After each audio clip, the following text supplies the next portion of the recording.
Hey, what's up, YouTube? Andrew Rooney here. I am excited about this one. Larnell Lewis hears a song once and plays it perfectly. This one has been requested a heap. I should have got around to this video anyway, because we all know Larnell Lewis it's just a mofo. It's going to be another long one, so get settled in, get your favorite headphones, get a tasty beverage, and we're going to get into it. All right, let's go. I'm Larnell Lewis, and I'm here at Drumeo doing a few things, and one of them is learning a song by ear. Look how cool he is. I get asked quite often, how is so it that cool? I'm able to learn songs really quickly? One example of that is the We Like It Here record from Snarky Puppy. With the exception of 2 songs, I actually learned that album on a 7.5-hour flight on my way to Europe to record those sessions. It was a lot of pressure. Think about that for a second. I imagine there's people out there who maybe don't believe that. This is a thing. This is a thing, people. Check out Kenny Aronoff playing at all these tribute awards nights, often learning songs, charting out songs on a flight over to LA or wherever he's going. But it's a situation I'm familiar with. I didn't make a lot of notes. I was able to connect the music, and of course the players really made me feel comfortable. But in this situation, I'm learning this song for the first time. I'm hearing it for the first time. And I have no clue what I'm about to hear. But what you're going to see is me working through my process of understanding sections, understanding the form, getting through shots, listening to nuances. And I don't know how many times I'm going to have to listen, but I'm going to do my best to grab as many details as possible and hopefully just end up with a complete take. This is such a valuable skill. I always talk to students or people that just hit me up randomly, emails on the podcast. This is such an important skill to be able to chart, and it's a little bit of a forgotten art, really, the art of transcribing, understanding song structure, and having your theory together as well as your playing, like Larnell, total package right here. Someone who's got it all together, and it can just make a quantum shift in your career. Takes you away from a one-trick pony, maybe just a great player, to just the all-round, the total package. It's called Chick's Pain. I don't know what to take from that title. If you don't like the song or the title, you can blame Dave. Hey! I have nothing to do with it. I'm just an innocent bystander. I think he's got my snare. I'm here to share my musical talent. Is that an aluminium recording custom? Hopefully there's next to no pain. But if there is, it will all be for your viewing pleasure. Okay?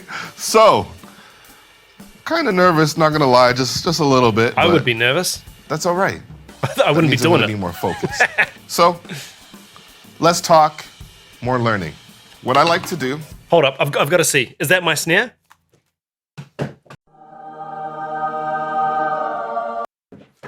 I'm pretty sure that is my snare. Yamaha Recording Custom Aluminium. Amazing snare. Highly recommend it. I did not plan any of this. That was actually under my bed. It's not even at my studio at the moment. Holy cow, that's awesome. Let's keep going. Is listen to the song. If I'm in a crunch for time, I'll make some notes and I'll just kind of figure out, sections, this and the other. I think I might just do one listen, one pass through, hear what I can hear, not make any notes, and see what happens. I'm just curious.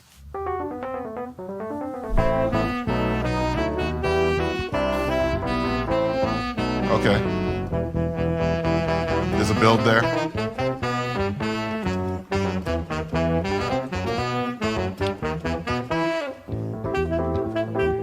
Whoa. I'm gonna have to check that intro again.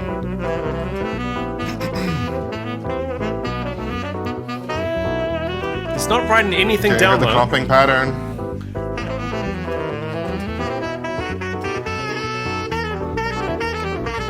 But the bass is giving me the steady. So he's gonna do I might follow the bass. He's gonna do another pass and make some notes. Oh, he's got a sheet of paper right there. Okay. And we went right into a solo, so I gotta be aware of my activity. So what is this song? Do they? Okay. Not recorded to a click? No drums? Build.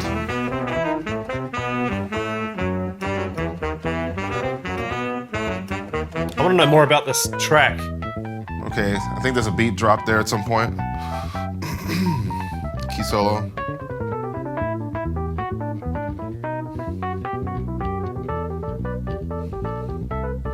Eight.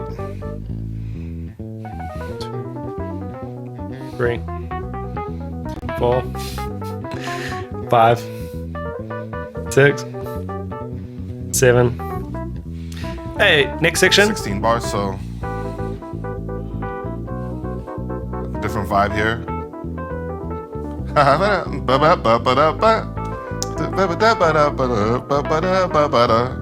Okay. What is I hear that quote. That's a reference to another song? I missed it. I didn't catch that. Build. Oh, he's going to have some fun decorating that part. A little bit Spanish. Chick Bass Corea, solo. Spain?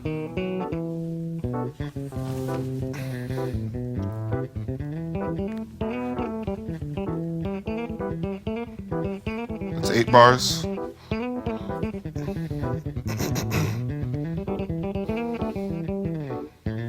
It is that drum, right? I really want to know now. I didn't know he was a Yamaha guy. And I'm a Yamaha guy too. 16 bars. Vibe change. Oh man, this is just so good. This is such a lesson. Such a lesson. 7. Okay. So unison line at the end of the bass solo. Build.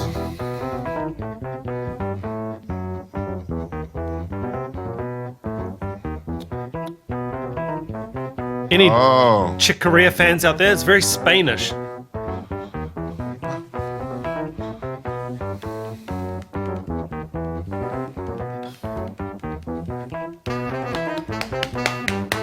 Okay, he's formulating a bit of a plan now. Cool. I think I'm gonna have to write this down. If I want to be successful, I think the saying is the shortest pencil is longer than the longest memory. So yeah, I'm gonna write. That is good. What was that? Cool. I think I'm gonna have to write this down. If I want to be successful, I think the saying is the shortest pencil is longer than the longest memory. The shortest pencil is longer than the longest memory. Wow, okay. I love that. I love that. Oh, I'm such a write stuff down guy. In general, plans, goals, everything, it's not going to happen unless you write it down. Some people, without a lot of reading or transcribing, charting chops, get really, really good at remembering song structure and remembering little hits and all that detail stuff.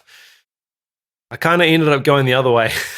My reading improved to the point where I needed to write stuff down, and in doing so, it dramatically shortened the amount of time I needed to memorize or learn a song. Downside can be that you end up at the gig with 40 songs that you've never played, and you end up almost reading a lot of the night. But hey, it's better than not getting the gig, and it's better than falling on your face. So yeah, I'm gonna write this down. So when I make my notes, what I'd like to do is to try my best to scratch out a ballpark form. So I will count the amount of bars when things change. Oh, I love this. This is gold. I will kind of end my bars there, write the number of bars that went by, and then write another staff altogether. I might use A, B sections or choruses and verses, but all right, let's go. Let's see what happens. From the top again. So I got quite a bit of information from that last listen. I'm gonna have to scrub through and get that shot so I know the rhythms. What I'm seeing here is there's a keys intro. I think I'm ready to give it a try. What do you guys think? We could do it? Let's do it. Okay, just before we get into that, I'm going to do a bit of a name drop here. And hopefully this video doesn't get blocked because my buddy Jared Falk over at Drumeo, man, he runs a pretty tight ship over there. And I've had Jared on my podcast. That's the NZ Drummer Podcast. Hey everyone, it's Jared Falk here from Drumeo, and you are listening to the NZ Drummer Podcast. Check it out. He's a great guy. Just so down to earth. Doesn't take things too seriously. It's a really awesome episode. Had a lot of fun chatting to him. And yeah, always great to get in the mind of someone who's created something as mind-blowing as Drumeo. I mean, think about Drumeo. It's just incredible. And Jared, yeah, I mean, amazing job on it. So let's hear what Larnell's done with this song. Sorry, I'm going to go back. I think I'm ready to give it a try. What do you guys think? We could do it? Let's do it.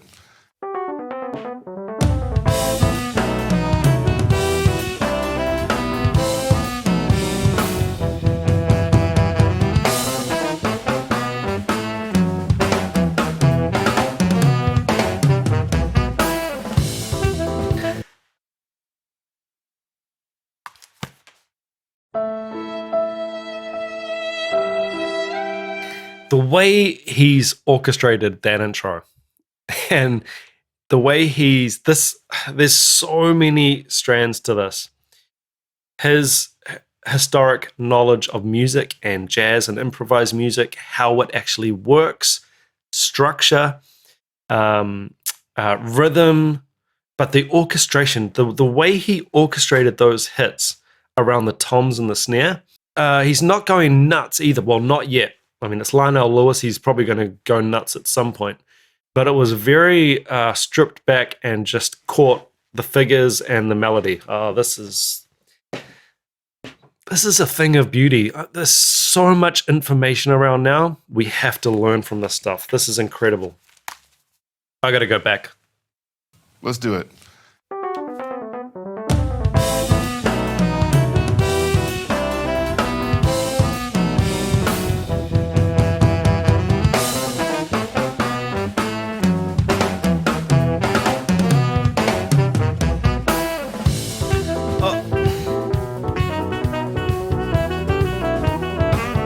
There's that samba Spain vibe, huh? Why is this so cool, though?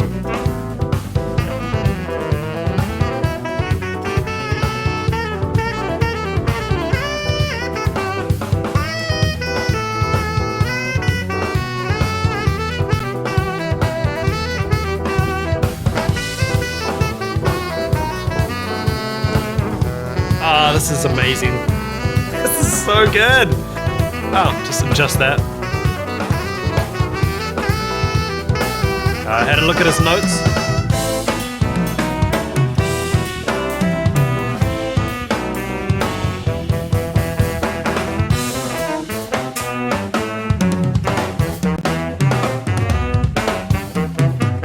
Oh! Hold up. You can't just do that.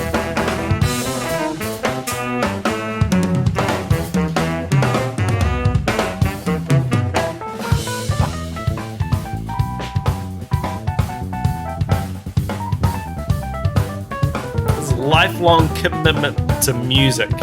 Not just drumming, music. This is what it sounds like.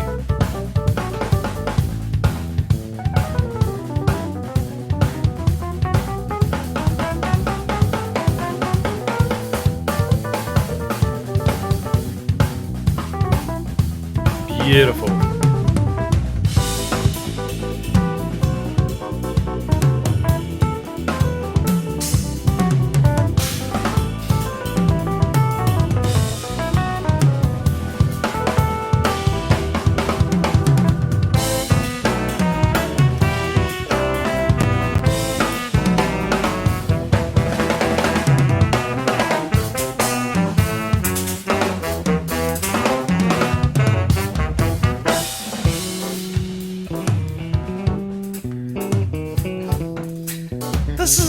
as good as it gets, people. Listen to those drums.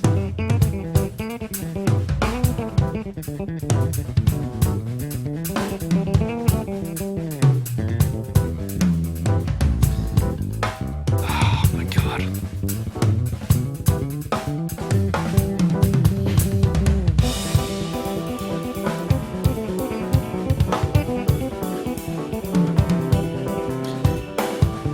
This time we get back to the head, he's gonna go nuts.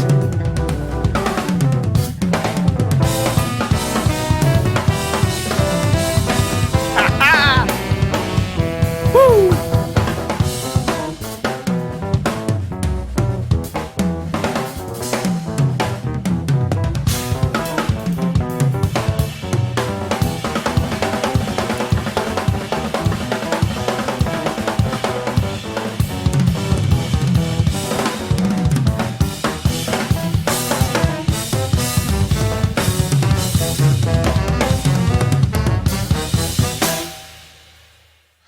So, that was my first and only Yeah.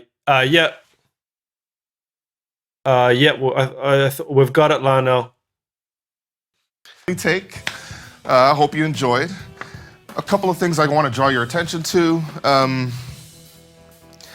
It's really important to practice listening and imagining yourself playing the drums. Visualize, that type of visualize. mental practice was really huge in this particular exercise, and also when I have to learn songs when I'm away from the drums. Listening to a lot of different music and hearing some of the isms that other musicians play, like the bassist or the keyboard player, and then understanding that when those things happen, you have particular options that you can draw from when you have to play on the kit. I think Dave is happy about that take, and the rest of the team as well at Drumeo. And they're all passed I'm really out thankful for the opportunity on the side. to do this challenge. It was a lot of fun. I hope you learned a lot from it. And yeah, keep listening, keep practicing. Beautiful. I know that on the Drumeo stuff, I know that a lot of it's from talking to Stan Bicknell and guys like that, and hearing players like Tommy Igoe talk about their experience on Drumeo. I think they're normally one or two take, and that's it. Which to me is mind blowing. I mean, my stuff is generally one or two take as well, but hey, I'm not I'm not playing that. If you check out any of my videos that with me playing, I'm not playing that. I'm generally playing like very simple pop and rock songs that I need to learn for gigs. This is absolutely mind-blowing. It's such a lesson, and I always tell people, don't get intimidated by theory. So, I mean, this, on the surface, it's just so outrageously crazy good that it can be really intimidating, and you can feel like, well, I'm just not going to be that kind of drummer. I'm just going to play this stuff, or I'm not going to read. I can get really technical and great, but I don't want to do that.